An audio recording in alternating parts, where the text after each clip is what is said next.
여러분 안녕하십니까? 김왕식입니다. 시마당 네 번째 시간입니다. 여러분, 이전의 세 개의 소재 나름대로 글로 옮기고 계신가요? 글 잘 못 써도 된다고 제가 말씀드렸습니다. 여러분의 생각을 순서대로 나열해 보세요. 길게도 써보고 또 짧게도 써보고 행을 바꿔보기도 하고, 여러분들이 보시기에 와, 이거 시 같다? 그러면 시가 되는 것입니다. 지난 시간에 김용택 시인 어머님께서 지렁아 눈 감아라 뜨겁다, 이 부분에 관심들이 많았던 것 같습니다. 아, 시를 그렇게 쓸 수도 있군요.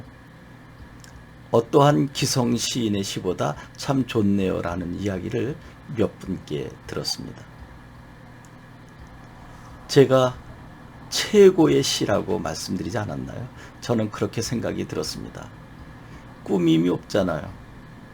그리고 자연 하나하나, 미물 하나하나를 소중하게 생각하는 김용택 시인의 어머니의 마음이 진솔하게 표현되어 있지 않나요? 이번 시간에는 거미에 대해서 생각을 해보려고 합니다. 겨울에는 거미를 볼 수 없습니다. 그리고 이제 가을쯤 되면 어느 순간 이제 거미가 거미줄을 치고 나오기 시작하는데, 제가 일산 호수공원에 살면서 호수공원 근처에 있는 거미들을 약 6개월간 거미의 생태를 살펴보았습니다. 여러분, 한 1m, 2m 정도 되는 두 나무의 거리, 상당히 먼 거리죠. 근데 어떻게 거미줄을 칠 수 있을까요? 거미가 날개도 없는데 밑으로 기어가서 한다면 또 올라가서 반대편 나무로 갈 수는 없잖아요. 밑에서 기어서 옆 나무까지는 가지만 허공에 줄을 매달지는 못하죠. 여러분, 섬세하게 관찰해 보셨습니까? 어떻게 이쪽 나무에서 저쪽 나무로 거미줄을 치게 되었는지. 그것을 과학적으로 접근해서 글을 쓰라는 것이 아니라, 거미가 날개가 있나? 아니면 거미가 요술을 부리나? 등등의 초등학교 수준의 입장에서 글을 써보는 거죠. 여러분, 시는 과학이 아닙니다. 비과학적으로 여러분 상상의 나래를 펼치면 되는 것입니다. 그리고 거미를 가만히 보니까 우리가 만지기만 해도 끈적끈적한 그 거미줄을 거미는 어떻게 그렇게 빨리 다닐 수 있는가, 또 섬세하게 관찰해 보니까 가로 세로 중에 한쪽은 끈적거리지 않는다는 사실. 그렇다면 끈적거리지 않는 그것을 여러분들이 기술해 나갈 수도 있지만, 또 그 부분을 어떻게 거미는 과학을 알고 있는가라고, 과학이라고 하는 것을 직접 접근하지 않고 과학이라고 하는 용어를 안착시켜 시어로 만들어내는 것도 시에 다가가는 방법이 아닐까 생각합니다. 제목은 과학을 아는 거미, 이렇게 쓸 수도 있지 않을까요?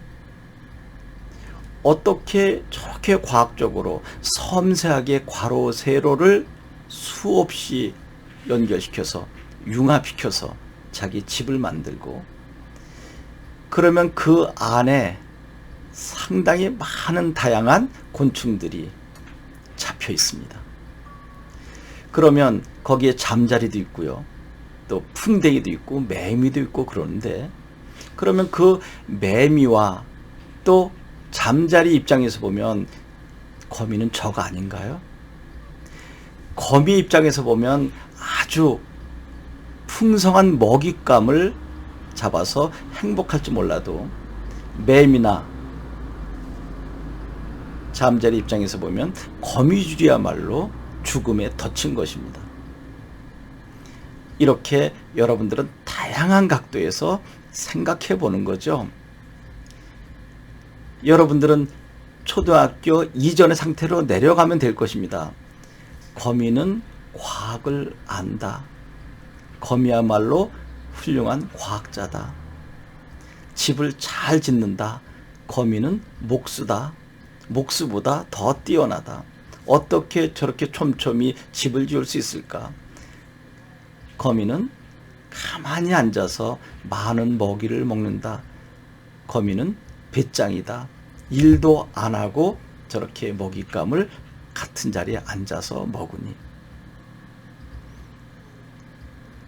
잠자리는 그것이 자기의 놀이터인 줄 알고 갔는데 어느 순간 거미의 먹잇감이 되었다. 불쌍하다 잠자리, 어리석다 잠자리. 여러분, 제가 이야기한 거 초등학교 또는 초등학교 들어감직한 유치원 학생들이 쓸 수 있는 거 아닙니까? 그렇게 써보는 거죠. 시라고 생각하지 말고 써보는 거죠. 그렇게 어렵게 만든 집을 또 지나가는 소녀는 이렇게 막대기로 휘저어서 집을 없애버리기도 합니다. 거미에게 있어서 집은 사라진 것이지만 거기에 잡혀 죽음을 당하는 나머지 곤충들에게는 너무나 행복한 일 아니겠습니까? 그 어린 소년이 막대로 거미줄을 휘젓고 가서 집을 파괴하는 것은 거미에게 있어서는 그 소년은 주적이지만 잠자리나 풍뎅이나 매미에게 있어서는 너무너무 고마운 소년, 어린 왕자와 같은 소년 아닐까요? 이렇게 해서 어떻게 글을 쓰고 시를 짓느냐고요? 저 시 짓는다고 이야기하지 않았습니다. 그냥 우리가 관찰한 것, 동심의 세계 생각한 바를 아무 생각 없이 나열하다 보면 또 여러분들 나름대로 폼 잡아보는 거죠. 행도 바꿔보고 또 줄도 계속 이어가 보고 그러다 보면 10편, 20편 글을 쓰다 보면 어느 순간 여러분 마음속에서 이거 시야 라고 할 때가 있을 것입니다. 그때 정식으로 여러분 가슴속에서 시가 되는 것 아닐까요? 오늘 네 번째 시간에서는 거미줄의 생태를 살펴보았습니다. 제가 이야기한 것 여러분 아무렇게나 적어보시기 바랍니다. 그러면 여러분 이미 습작 노트에 4편의 시가 완성되었습니다. 여러분 5번째 시간에서는 어떤 소재로 만날까 저 역시 궁금합니다. 고맙습니다.